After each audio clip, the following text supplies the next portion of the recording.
श्री गजानन कॉलनीत खासदार डॉक्टर शोभा बच्छाव यांच्या हस्ते कॉन्क्रीट रस्ता कामाचा शुभारंभ।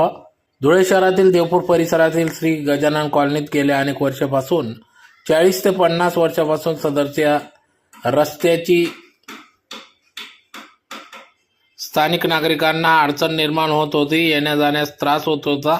सदर बाब या ठिकाणी दिशा समिती सदस्य सुनील शिंदे यांनी या कामाचा पाठपुरावा केला।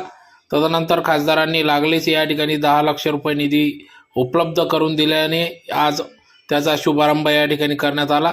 उद्घाटन प्रसंगी सुरुवातीला श्री कुंदकेश्वर महादेव मंदिरात आरती करण्यात आली। तदनंतर या ठिकाणी रस्ता कामाचा शुभारंभ करण्यात आला। यावेळी खासदार डॉक्टर शोभाताई बच्छाव, डॉक्टर दिनेश बच्छाव, दिशा समिती सदस्य सुनील शिंदे, खासदार डॉक्टर शोभाताई बच्छाव, स्वी सहाय्यक निलेश काटे, आवेश खान, अमोल सोनार, नितीन मोरे, मधुकर पाटील, दिलीप चौधरी, गुलाबराव जाधव, शिवशक्ती पाटील, महेश पंचबाई, शैलेश दंडगवाड, अक्षय पाटील, महिला मंडळ जोशीताई, कल्पना कुलकर्णी, शिंदेताई, धनश्री पाटील आदी सर्व स्थानिक नागरिक या ठिकाणी उपस्थित होते।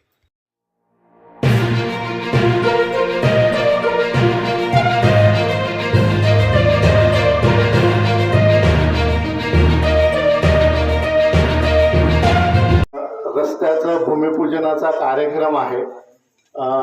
एम.आर. पाटील साहेबांच्या घरापासून तर नितीन मोरे साहेबांच्या घरापर्यंत आणि शेवटी मोहिते सरांच्या घरापर्यंत असा या रस्त्याचा काम होणार आहे। त्या कामाचा निधी हा खासदार निधीतून करण्यात आला आहे।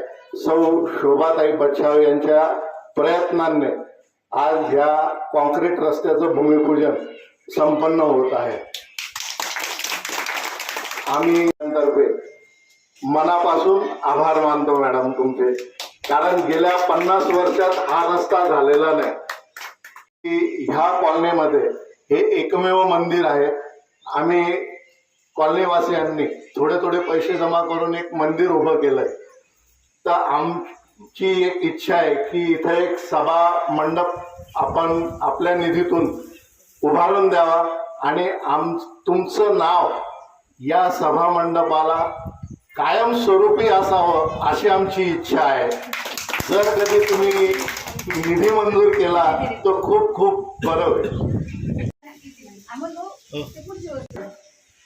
महादेव मंदिरामध्ये आणि संपूर्ण गजानन कॉलनी परिसरात आज रस्त्याच्या भूमिपूजनाप्रसंगी उपस्थित असलेले सन्माननीय आपले चेअरमन साहेब, त्याचप्रमाणे सन्माननीय शिंदे साहेब, डॉक्टर बच्छाव, या ठिकाणी मोरे साहेब आणि मोठ्या प्रमाणात उपस्थित असलेल्या आमच्या महिला भगिनी आणि बंधूंनो, आज आपल्या रस्त्याच्या संदर्भामध्ये कॉन्क्रिटीकरण भूमिपूजन समारंभ पार पडतो आहे आणि खऱ्या अर्थाने आपली सगळ्यांची मागणी होती। शिंदे साहेबांनी पण मला सांगितलं होतं, काटे साहेब आम्ही सगळ्यांनी बसून हा रस्ता या ठिकाणी त्याचं काम आता सुरू होतं आहे आणि हे काम अतिशय चांगल्या पद्धतीने दर्जेदार होण्याच्या संदर्भामध्ये आपल्याला सगळ्यांना लक्ष त्याच्यामध्ये घालायचं आहे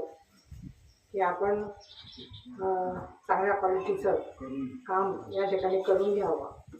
त्याचप्रमाणे आपली दुसरी मागणी आहे की इथे आपल्याला सभा मंडप बांधण्याच्या दृष्टिकोनातून तर जागेची उपलब्धता, कारण हे आपलं ओपन स्पेस आहे, तर त्या ओपन स्पेसमध्ये म्हणजे 30% किंवा 10% आपल्याला काम करता येतं बांधकाम। आता हे मंदिर आपण केलेलं आहे आणि उर्वरित अजून किती आपल्याला करता येईल हे संपूर्ण आपण अधिकाऱ्यांकडून माहिती घेऊ आणि जर आपल्याला करता येत असेल तर निश्चित आपण त्याच्यामध्ये लक्ष घालू।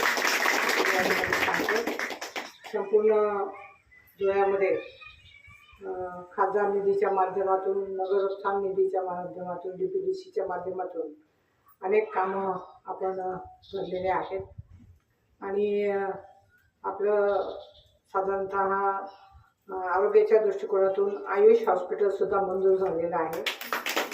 हे आयुष हॉस्पिटल साधारणतः 50 बेडचं होणार आहे आणि धुळ्यातील आपले जे नागरिक आहेत त्यांच्या आरोग्याच्या दृष्टिकोनातून ते अतिशय महत्त्वाचं आहे. कॅन्सर हॉस्पिटलसाठी सुद्धा प्रयत्न सुरू आहेत. जर जागा उपलब्ध झाली तर निश्चितपणे कॅन्सर हॉस्पिटल त्या ठिकाणी 200 बेडचं मंजूर करण्याच्या दृष्टिकोनातून प्रयत्न आहेत. त्याचप्रमाणे धुळ्यात विविध ठिकाणी चौक सुशोभीकरण असेल, सामाजिक सभागृह असेल, रस्त्यांची कामं असतील, त्याचप्रमाणे सायन्स सिटी उभारण्याच्या संदर्भामध्ये आमचे प्रयत्न आहेत. जागा जर आपल्याला त्या पद्धतीने मिळाली तर आपण निश्चितपणे ते करू. धुळ्यामध्ये मल्टी स्टोरेज पार्किंग देखील मंजूर करण्यात आलेलं आहे. तर त्याच्यासाठी सुद्धा महानगरपालिका आयुक्तांना जागा उपलब्ध करून द्यावी अशा संदर्भामध्ये आपण मीटिंग घेण्यात आलेली आहे. आणि आपण धुळ्याच्या एंट्रीला जो रेल्वे चा रस्ता आहे तर तिथे आरोबी मंजूर झालेला आहे.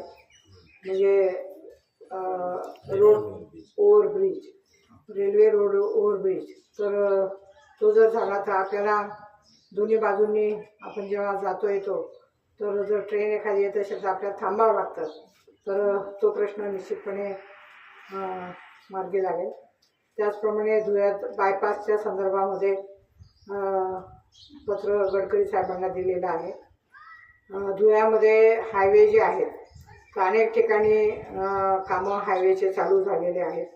गडकरी साहेबांना आपण पत्र दिले आहेत. त्याच्यामुळे साधारणतः नाशिकपासून धुळ्यापर्यंत आणि पुढे फागणा जळगाव रोड जो आहे तर तिथे देखील साईड रोड्स असतील, हायवेचे रस्ते आणि अंडरपास ओव्हरब्रिज हे देखील मंजूर करण्यात आलेले आहे.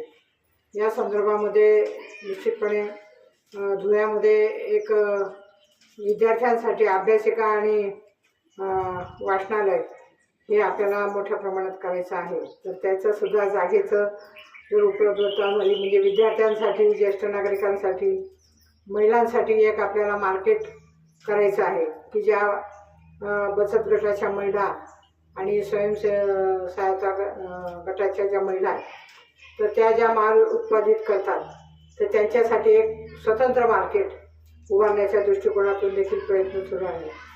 असे कामं या ठिकाणी आपल्याला या 5 वर्षामध्ये पूर्ण करायची आहे. आणि प्रश्न पुढील 25 वर्ष सोडवण्याच्या दृष्टिकोनातून जे काही 2 प्रोजेक्ट आहेत, एक तापी परियोजना आणि दुसरा अक्कलपाडा धरणातून जो काही पाणी पुरवठा आपल्याला होतो तर त्या दृष्टिकोनातून राज्य शासन आणि केंद्र शासनाच्या स्तरावरती हे प्रयत्न चालू आहेत. कारण तापी परियोजना जी आहे तर ती आता जवळजवळ 40 वर्ष झाले. ती लाईन पाईपलाईन जुनी आहे. त्याच्यामुळे जे पाणी येतं तर लिकेजेस खूप वाढलेले आहेत. तर शेवट टाकीपर्यंत पाणी जे येतं तर ते अतिशय कमी प्रमाणामध्ये येतं आणि ते नवीन त्याच्यासाठी 40 वर्ष आता ह्या पाईपलाईनीला झालेले आहेत आणि ती 40 किलोमीटर पाईपलाईन आहे. तर ती नव्याने करावी या दृष्टिकोनातून आपले प्रयत्न आहेत. अक्कलपाडा धरण जे आहे त्याच्यातून आपण पाईप टाकून धुळ्यात पाणी आणलेलं आहे. परंतु ते देखील चांगल्या पद्धतीने आपल्याला तो पाणी पुरवठा व्हावा त्या दृष्टिकोनातून अक्कलपाडा धरण आता 60% भरतं. तर ते पूर्ण क्षमतेने 100% भरण्यासाठी साधारणतः 200 हेक्टर जमीन ही आपल्याला आरक्षित करावी लागणार आहे. त्याच्यासाठी 250 कोटी रुपयांचा निधी हा उपलब्ध करण्याच्या दृष्टिकोनातून आता फक्त 1 कोटी निधी त्याच्यासाठी धरण्यात आलेला आहे. परंतु जागा अधिग्रहण करणं आणि त्याचं बांधकाम करणं यासाठी देखील साधारणतः 200 कोटी रुपयाची तरतूद करावी लागणार आहे. तर हे प्रयत्न आपले सुरू आहे की जेणेकरून धुळ्याला जे काही आता पाणी पुरवठा होतो तो सुरळीत व्हावा आणि येणाऱ्या 25 वर्षाच्या पाण्याचा प्रश्न धुळ्यासाठी सोडवण्यात यावा याचे प्रयत्न चालू आहेत आणि आपल्याला रोज पाणी मिळावं. आपण सगळ्यांनी लोकसभा निवडणुकीमध्ये मला अतिशय चांगल्या पद्धतीने सपोर्ट केला, आशीर्वाद दिला, मतदान केलं, सहकार्य केलं, त्याबद्दल मी आपली ऋणी आहे. धुळं म्हणजे माझा जन्म धुळ्याचा आहे, सिव्हिल हॉस्पिटलमधला. कारण आजोबा इथे जैन कॉलनी प्लॉट नंबर 30मध्ये राहायचे. वडिलांची पण बदली धुळ्यामध्ये होती आणि त्याच्यामुळे मला धुळ्याबद्दल निवडून आल्यानंतर की आपल्याला काहीतरी आपल्या जन्मभूमीसाठी करता येईल तर याचा खूप आनंद झाला. आणि या धुळे लोकसभा मतदारसंघामध्ये धुळं, शिंदखेडा, मालेगावमध्ये सासर आहे आणि देवळा तालुक्यातलं माझं माहेर आहे. त्याच्यामुळे तिथल्या पण लोकांसाठी आपल्याला ही सेवा करण्याच्या दृष्टिकोनातून परमेश्वर च्या कृपे करून मला या ठिकाणी सगळ्यांचे आशीर्वाद मिळाले. मी या लोकसभेमध्ये मी निवडून आले. आपल्या सगळ्यांच्या प्रयत्नांना यश आलेलं आहे आणि निश्चितपणे धुळ्याचा विकास, धुळे लोकसभा मतदारसंघाचा विकास करण्याच्या दृष्टिकोनातून माझे सदैव प्रयत्न राहतील असे मी आपल्याला आश्वासित करते आणि माझे 2 शब्द संपवते. जय.